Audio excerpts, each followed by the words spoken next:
This is CBC Winnipeg News.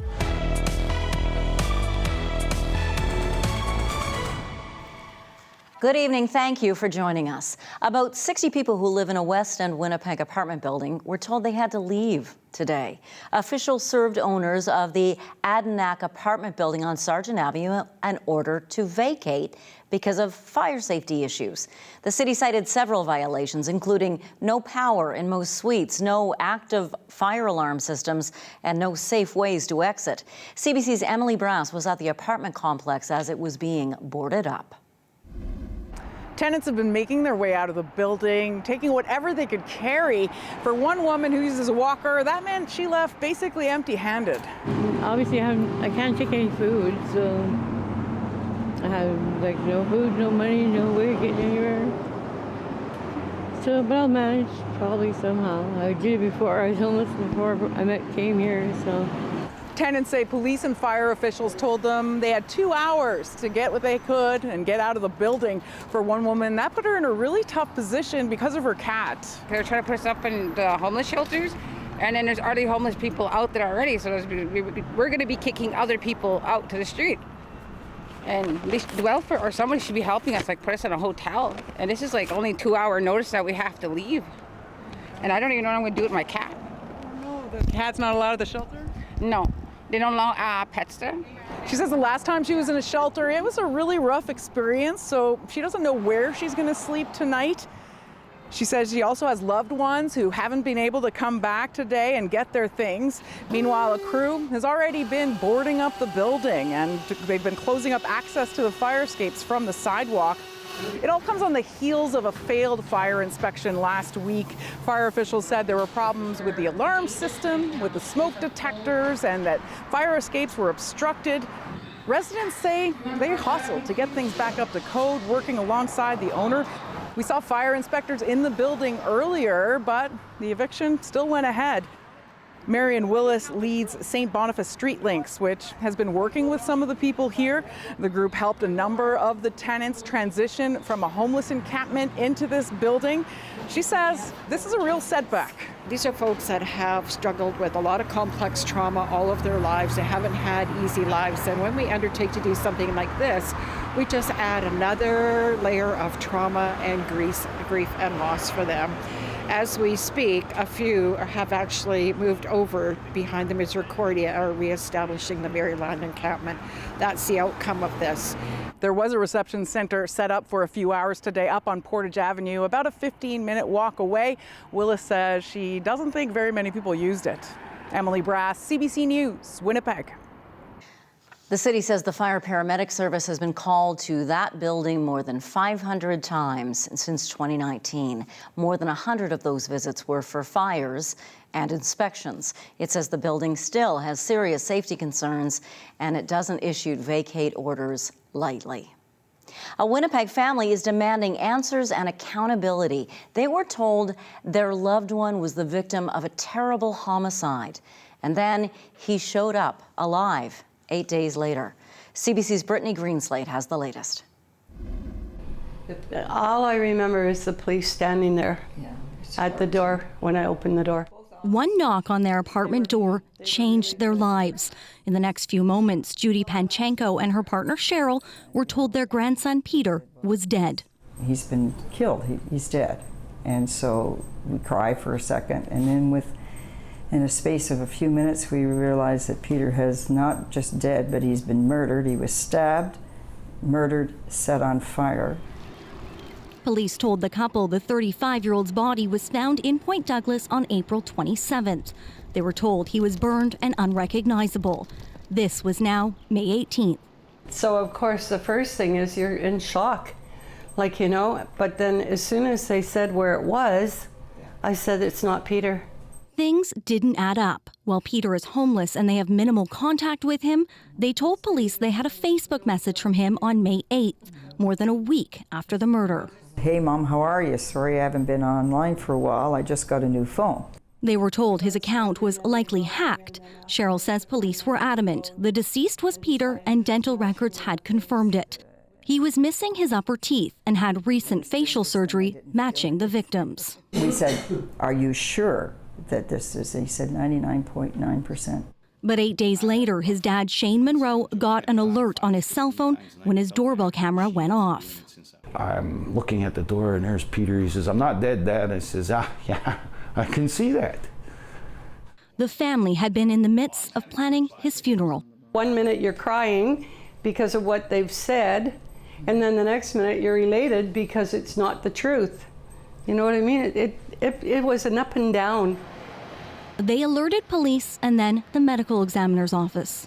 So do you have any idea what you put this family through? I know, it's terrible. And so she basically said, well, look at the outcome. It turned out okay. And that really made me angry. Look at the outcome. Was angry. It's your family. It's your child. It's all of that. And don't just put it out there like that. The medical examiner's office refused an interview request by CBC and would not provide any information on how the mistake happened, but say the situation is rare, if not unprecedented. The chief coroner for the province of Ontario, who was not involved in the case, says the plate in Peter's face would have been a key marking in the identification. It might be difficult to find a serial number, but that's an example of something that we would look for. But the fact that there's the plate would be a notable piece of information in our evaluation. And I'm waiting for an answer. The family is demanding changes at the medical examiner's office to ensure a mistake like this never happens again. I don't need a lame excuse. I want to know what truly happened, how you came to the process of identifying Peter, and what measures can go into place so it never happens to another family again.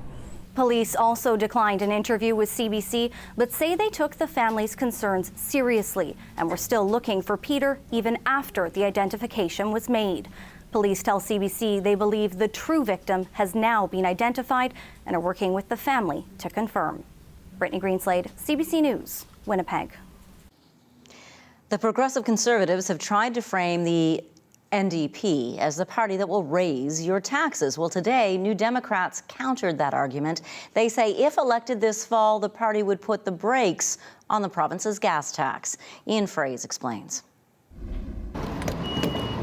The price of filling up has left some Manitobans tapped out. Nicole Grondin delivers pizza on the side. I can work an 8-hour shift, but with the gas, it's almost, my tips are going back into the tank. The NDP promised Monday to help. Across the street from a gas station, party leader Wald Canoe said an NDP government would eliminate the provincial gas tax. That if our team wins this year's election, the Manitoba NDP is going to cut the provincial gas tax and save you 14 cents a litre every single time you fill up at the pump. The cut won't be permanent. It'll last 6 months to a year, maybe longer. We'll keep this cut in place so long as inflation remains high. Canoe said his government would consider a number of economic factors before bringing back the tax. I think we'd have to look at what's going on with interest rates too. A gas tax holiday has its supporters. I mean, cheaper gas is always a great thing. But A.K. Gassama wants other measures to help people struggling to get by. He says too many costs are rising. Things like housing, things like food, things like, just basic necessities. We brought forward these affordability measures. Progressive Conservative MLA Cliff Cullen says the government considered a break on gas taxes, but opted to send checks to each household directly. Clearly, we've got a record on affordability. We've got a record on accountability. They've got a record of taxation. The NDP's promise would cost the Treasury $165 million in the first 6 months. Canoe says there's room in the budget, but the Liberals think it's bad fiscal and environmental policy. Literally, you're borrowing public money, spending $165 million that's going to have to be paid back to buy gas that is used once. You literally set it on fire. It goes up as smoke. Canoe says an NDP government would also grant new powers to the Independent Public Utilities Board to regulate gas prices so customers aren't being gouged. Ian Fraze, CBC News, Winnipeg. A change in tactics today for firefighters near Yellowknife. Since last week, they've been trying to stop their fires from spreading. Today, they started extinguishing flames closest to Yellowknife. The CBC's Sam Sampson has more. overnight rainfall on Sunday significantly helped the firefighting effort, so much so that the plan of attack has now changed. So almost 5 millimeters of rain fell on the fire that is threatening Yellowknife. So that plus the winds are helping. They shifted several times on Monday, but forecasters hoped that the winds actually push the fire west, which will make the fire reaching the city pretty unlikely. All of that is helping change the plan of attack. So now, rather than just trying to make sure that the fire doesn't get to Yellowknife, fire officials say that they're looking at trying to extinguish that fire that is more than 167,000 hectares. We're talking more than 40 kilometers of hot wildfire. Now, that change is something that is good news for those evacuees that are spread out across the West. More than 19,000 people were forced from their homes because of all these fires in the Northwest Territories. As for when these thousands of evacuees can come back, that is still very much unknown. The mayor of Yellowknife and other school divisions in that city say it's very unlikely that students will be going back to school on their original start date, August 28th, just a week from Monday. And so because of all of that and this still unsafe situation, the mayor of Yellowknife says it is too soon to tell when people can come back to their homes. To date, the fire is still a threat, and we don't have a date for when folks can come back. Though the fire evacuation deadline was Friday at noon, Yellowknife Mayor Rebecca Alty is still urging people who can leave to do so. She says there are about 1,600 people still in Yellowknife alone, about 1,000 essential workers, but she says the capacity in case there are emergencies or something like that is very, very low. So if you are someone in Yellowknife or the Northwest Territories who has the option to leave and has been ordered to evacuate, she says now is the time to go, because even though there are these favorable weather conditions, the situation is still unsafe. Sam Sampson, CBC News, Regina. Now, some of the people escaping wildfires in the Northwest Territories are now in Winnipeg. According to the province, we've so far taken in 51 people and 11 pets. 2 flights arrived over the weekend and a third landed early this morning. Darren Adams is an evacuee who arrived here Saturday night with his 2 cats. He says he'll be staying in Portage la Prairie with his sister for about a week. Guys that are fighting the crew fires, they'll have a tough time. So people that are still in Yellowknife, there's quite a few still in there, but most of them are helping the forestry guys and all the first aid responders and stuff like that. The province says of the evacuees who've registered, 43 people are in hotels, 8 are staying with family and friends. In British Columbia, firefighters say calmer winds and cooler temperatures over the past 24 hours have helped slow the spread of wildfires there. Still, the McDougall Creek fire is out of control. More than 50 structures have been fully or partly destroyed in West Kelowna. 5 in Kelowna itself. Crews are trying to survey the damage, but the fire chief says downed power lines, ruined roads, and fallen trees are making it unsafe to enter some areas.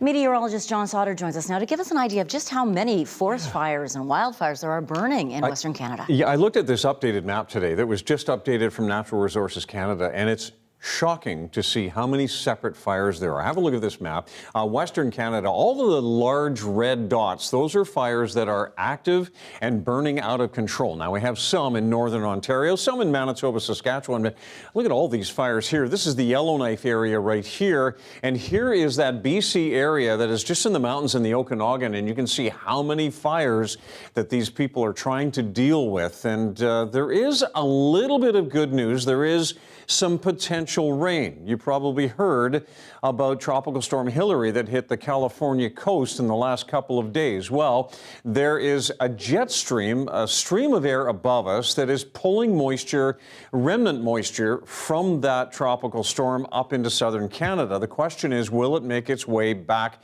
to the west? So tonight, overnight, we will see some rain. And unfortunately, some of this is storm activity with lightning, but across Saskatchewan and on into southern Alberta, and some of that in BC. But if we go forward, we can look at some of this wraps back into British Columbia as we get into Tuesday. This is late on Tuesday and then on into Wednesday, and it'll continue to wrap around this moisture, cloud cover, cooler weather in the coming days. So a little bit of relief, hopefully, and a little bit of good news. We've been stuck here at 18 through the day today, and there still is a chance of a sprinkle. Seeing that at the airport right now, but very light sprinkles as we go through the evening hours.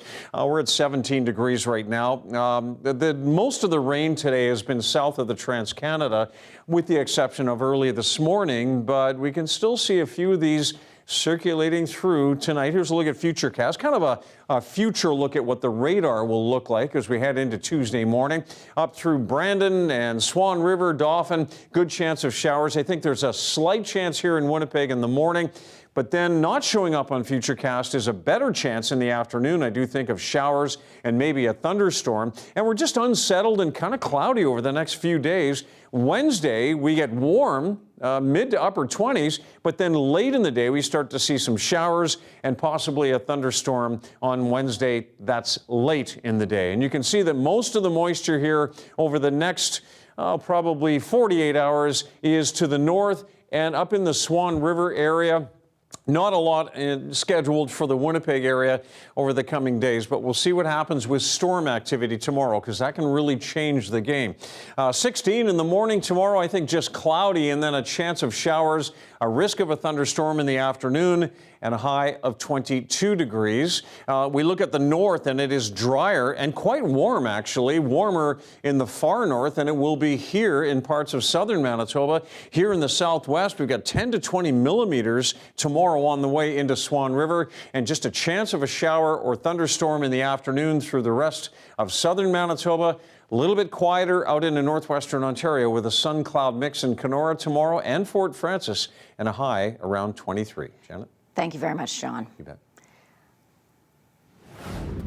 We have more local news for you still to come. We'll show you all the junk a local cleanup crew pulled out of the Seine River this summer after the break.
A team that helps keep Winnipeg's Seine River clean through the summer has just wrapped up its work for the season.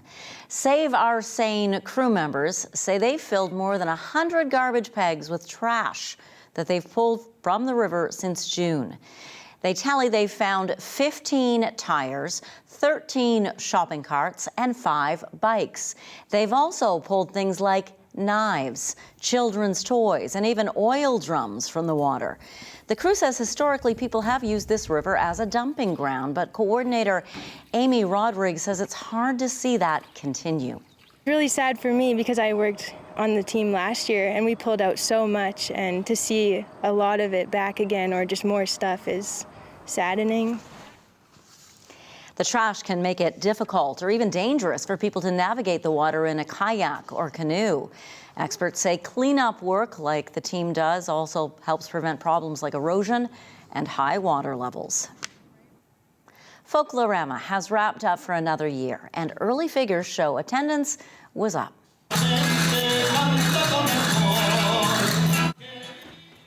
The Spanish Pavilion was one of 40 to open its doors across Winnipeg over the last 14 days. Organizers say Folklorama saw about 301,000 visits this year, the 52nd year of Folklorama. It was an increase of around 5% over last year. Guests took in some 874 shows, 137 group tours stopped in. Next year's festival will be held August 4th through 17th.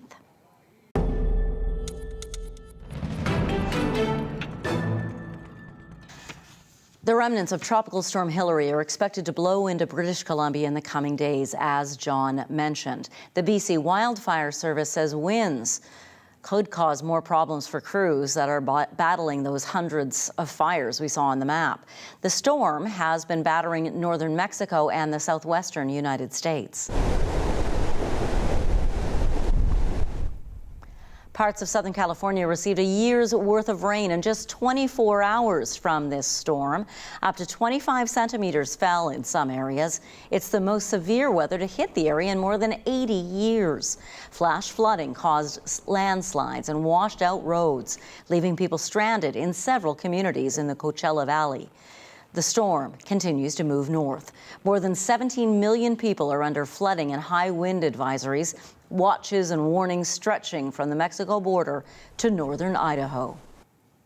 A nurse who's been branded as the United Kingdom's most prolific serial child killer in modern times has been sentenced. Lucy Letby will spend the rest of her life in jail with no chance of release. She was found guilty of murdering 7 newborns and attempted murder in 6 other cases in 2015 and 2016. However, she was not in court for statements from the families or victims of the sentencing. CBC's Dominic Velitis has the latest.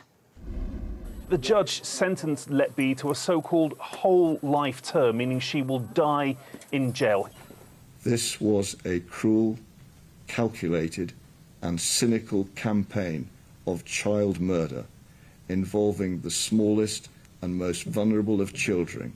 There was a deep malevolence bordering on sadism in your actions. Lucy Letby now starting a whole life term behind bars. It is a very rare sentence over here. Only 3 other women in Britain have been handed one before. All, like Letby, are serial killers.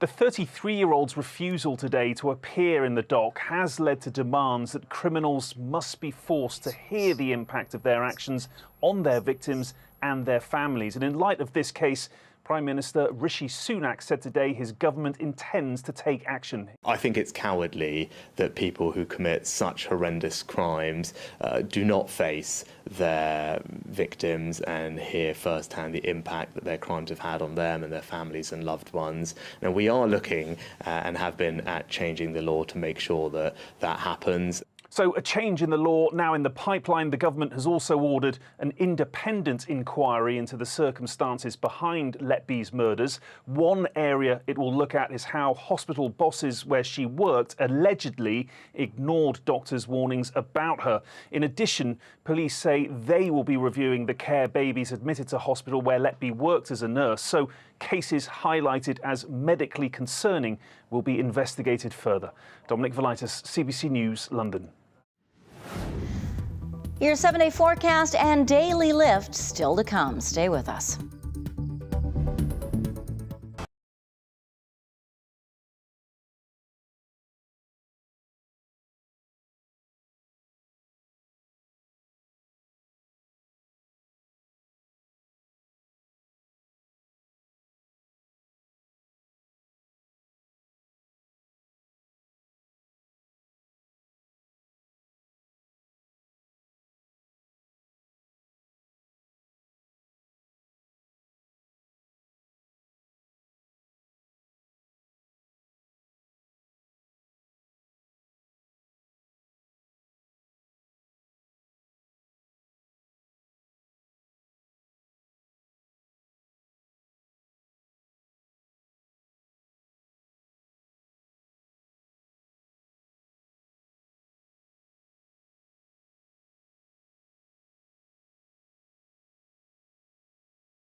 Well, after a pretty cloudy day today, we won't see much in the way of sunshine over the next couple of days. Some showers, a risk of a thunderstorm tomorrow, again on Wednesday evening, and we could see some sunny breaks on Wednesday afternoon. That'll be the warm day of the week, and then a sun-cloud mix Thursday, more showers and a thunderstorm possible on Friday, and then we do start to warm up and dry out for the weekend. The wildfires we told you about earlier have caused a lot of damage, stress, and anxiety. Yeah, of course, but there are always stories of courage and determination that come out of these disasters as well. So to celebrate the brave firefighters at the center of this battle, here is today's Daily Lift.